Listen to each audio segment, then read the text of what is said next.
And now, back to Nick. Ladies and gentlemen, it would save me a lot of time if I told you the few things that this gentleman has not done in the city of Philadelphia, but that would not tell you who he is. He has served the city as its managing director, as the head of the SRC, as an attorney and chair of and partner, and now he currently serves as the president and CEO of the Philadelphia Foundation. Please make welcome Mr. Pedro Ramos. Pedro, it's a pleasure to have you on board, sir. Good afternoon, Nick. It's good to be on the show again. That's good, man. I was looking over your CV and realizing that you have already lived two lives, and your life isn't half over yet. So I'm just amazed. We gotta live the life we're given, right? Well, man, I tell you, you have it every day. You have grabbed yours with gusto, and we are really, really, really pleased and proud with all that you do for the city of Philadelphia. Thank you. And now the Philadelphia Foundation finds itself entrusted with the care of providing a level of oversight to our major news gathering and news disseminating outfit with a gift, a bequeathment from the owner of the Philadelphia Daily News and Inquirer, Mr. Jerry Linfest. Tell me what this will mean to those of us who are used to reading the Philadelphia Daily News and Inquirer and checking in at Philly.com. Okay. I would rarely ever, and we've worked together in the past, I would rarely ever correct Nick Taliaferro. Have at it, sir. You had to do that in the past, too. So. In the words of a former friend, of a mutual friend, let me just amend it. The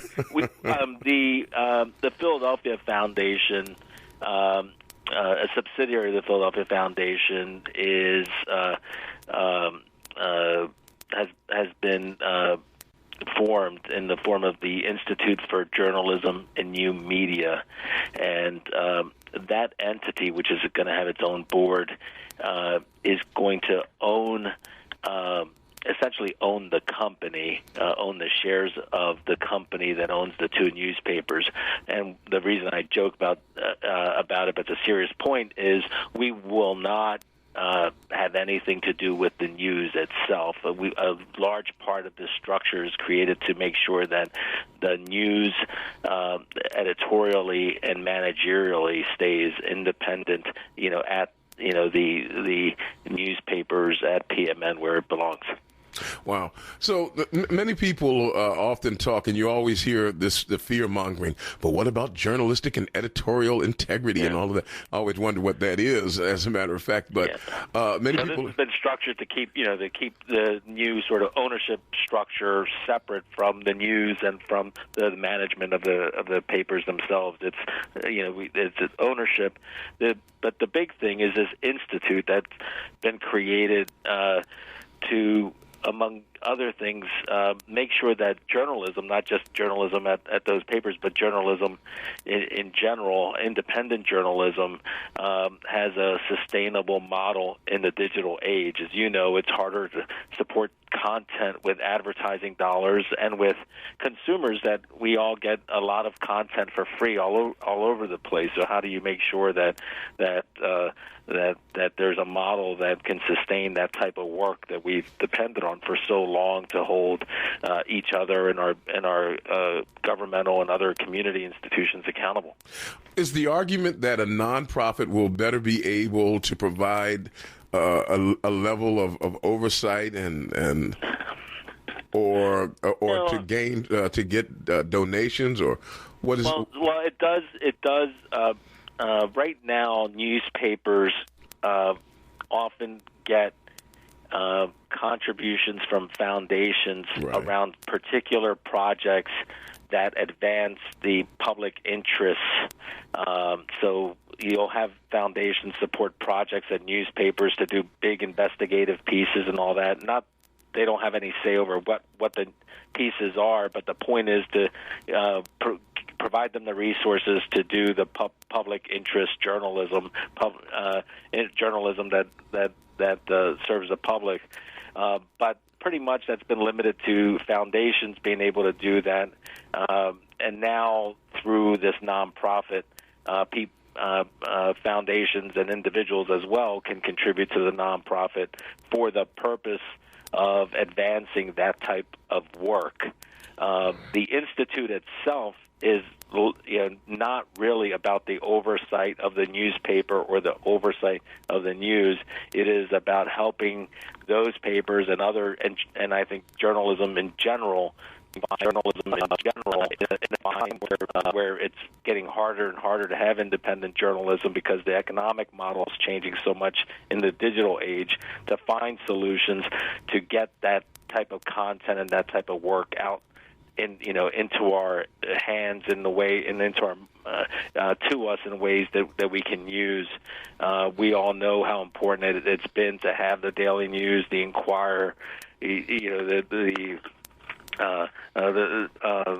other community publications, the Tribune, the Aldea. I mean, all of these organizations constantly deal with the challenges being put forth by the fact that we're getting so much digitally and advertisers are going other places to reach us. So this is an institute dedicated to helping all journalistic institutions find solutions to their business model so that they can have ways of being able to sustain businesses that produce the journalism that we all depend on. It also is a way to fund some of these public interest journalism projects, which has been going on for some time, but now also lets more than just the foundations contribute to it. And the other thing that was really going on here is that it was Mr. Lenfest, who is 85, said he wanted to make sure that that the newspapers, while they were going through all these changes and figuring all this out, stayed in trusted local hands. And which is a real gift to the community. For those of you who are listening to us, we're speaking with Pedro Ramos, who is the president and CEO of the Philadelphia Foundation. The Philadelphia Foundation has just received the ability to provide oversight and not management, that would be the wrong way of saying it, but some level of oversight in providing. We would have ownership without the oversight of the newspapers. Ownership without oversight. Now, there's a unique. The oversight is in there. They've got their own board for oversight for the reasons you identified at the top of the interview. Yeah. Let me ask the question. Many people feel that because this often comes up with outfits like WHYY and public radio and public television, that when people make these large contributions, that even though it's supposedly a public entity without any influence being exerted over them by the sponsoring organizations, that these sponsorships come with some strings attached to them. How will the donations being made through the Philadelphia Foundation that will find their way to the news outlets, how will there be a kind of firewall to make sure that undue influences don't find their way to these news outlets? Well, the main way is that the people at the newspaper won't know that Nick Taliaferro wrote a check for them.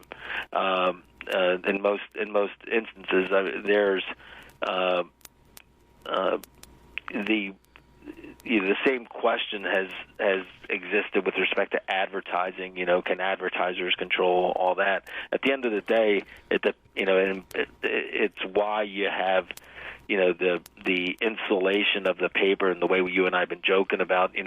But on that serious point that that they have to stay insulated from that type of pressure, and the control has to be at the paper, and that integrity is really the heart and soul of that institution. If it can't be trusted, then it's lost its soul, and then it loses the credibility. It will lose the people who depend on it and read it. One wonders when you look around, this looks like it puts Philadelphia in good stead for maintaining local control of its paper.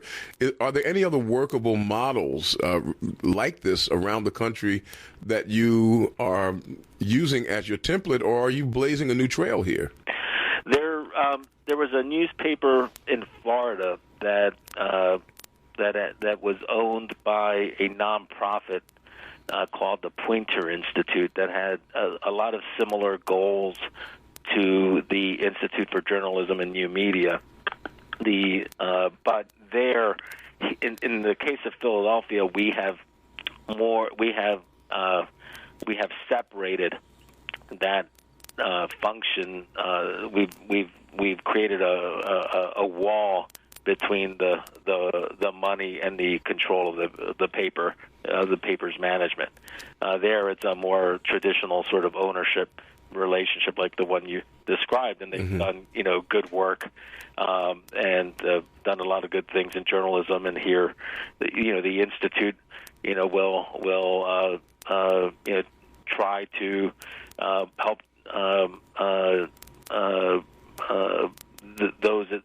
those organizations that are doing the journalism locally and nationally, identify models to be able to keep doing that work, even though the economics keep changing, and particularly with everything going digital. Finally, sir, the question that everybody wants to know is, when will this actually become an executed reality? Will it take months? Will it take a year? Or is it happening right now? So the legal structure is created now, but standing up the nonprofit and getting it operating will happen over the next few to several months. That's not too bad. Ladies and gentlemen, you've been listening to Pedro Ramos. As I said before, if time permitted, I could tell you half of the things that he's done. But right now, we'll just tell you that he is the president and CEO of the Philadelphia Foundation. And they now have taken a level of ownership based upon a bequeathment by the Linfest Foundation of our major news gathering, our print news gathering and dissemination stores here in the city of Philadelphia. Pedro, it's always a pleasure. Look forward to the next time. Me too. Take care, sir.